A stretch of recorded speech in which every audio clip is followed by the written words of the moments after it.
Hello అండి, I'm doctor Keerthi, fertility expert, 49 hospital Vizag branch నుంచి మాట్లాడుతున్నాను. సో ఈరోజు మనం కొంతమంది ఈ యూట్యూబ్ కమెంట్ సెక్షన్లో కొంతమంది పేషెంట్స్ క్వశ్చన్స్ అడిగారు. సో వాళ్ళ కొన్ని క్వశ్చన్స్కి మనం ఆన్సర్ చేద్దాము. సో ఒక పేషెంట్ ఏమడుగుతున్నారంటే, మేడం ఫ్యామిలీ ప్లానింగ్ ఆపరేషన్ అయిన తర్వాత మాకు ప్రెగ్నెన్సీ వచ్చే అవకాశం ఉందా అని చెప్పి అడుగుతూ ఉన్నారు. సో చాలామంది ఈ క్వశ్చన్ని అరైజ్ చేస్తూ ఉంటారు.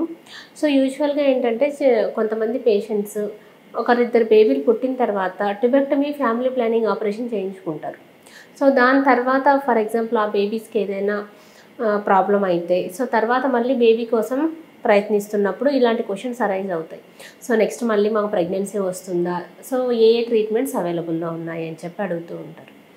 సో దీనికి ఆన్సర్ ఏంటంటే, ట్యూబెక్టమీ చేయించుకున్న వాళ్ళకు కూడా ఐవీఎఫ్ ట్రీట్మెంట్ పద్ధతిలో ప్రెగ్నెన్సీ వచ్చే అవకాశం ఉంది. సో మనకు మామూలుగా ట్యూబెక్టమీ అంటే ఏంటంటే, ఆ ట్యూబ్స్ అనేవి right and left fallopian tubes ఉంటాయన్నమాట. ఈ ఫెలోపియన్ ట్యూబ్స్లోనే ఫర్టిలైజేషన్ అనే ప్రాసెస్ జరుగుతుంది. సో ఎగ్ అండ్ స్పర్మ్ కలిసి ఎంబ్రియోగా మారి సో అక్కడ ఫర్టిలైజేషన్ జరిగిన తర్వాత ఆ ఎంబ్రియో అనేది గర్భసంచిలోకి వస్తుంది. సో బట్ ఈ ట్యూబెక్టమీ చేయడం ద్వారా ఫర్టిలైజేషన్ ప్రాసెస్ని మనం స్టాప్ చేస్తున్నాము కనుక పిల్లలు పుట్టే అవకాశం ఉండదు.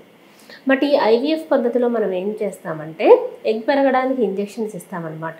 డేట్ వచ్చిన 2వ రోజు నుంచి 10వ రోజు వరకు ఇంజెక్షన్స్ ఇచ్చి 12వ రోజు ఆ ఎగ్స్ని రిట్రీవ్ చేసి సో ఈ విధంగా ఫామ్ అయిన ఎగ్స్ని మన హస్బెండ్ యొక్క స్పామ్స్తో కలిసి ఎంబ్రియోస్గా తయారు చేయడం జరుగుతుంది.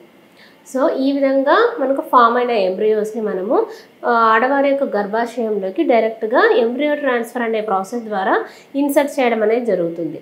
మనకి ఈ ప్రాసెస్లో ట్యూబ్స్ని మనం బైపాస్ చేస్తున్నాం. సో మనం ట్యూబెక్టమీ అనే పేషెంట్లకి ఈ ట్యూబ్స్తో మనకి బైపాస్ చేస్తున్నాం కాబట్టి, బైపాస్ చేసి డైరెక్ట్గా గర్భసంచిలోకి మనం ఎంబ్రియోస్ని ట్రాన్స్ఫర్ చేస్తున్నాం కాబట్టి, సో ఈ ఐవీఎఫ్ పద్ధతి ద్వారా ట్యూబెక్టమీ అయ్యే పేషెంట్స్కి మనకి ప్రెగ్నెన్సీ వచ్చే అవకాశం అయితే ఉంటుంది. Thank you so much.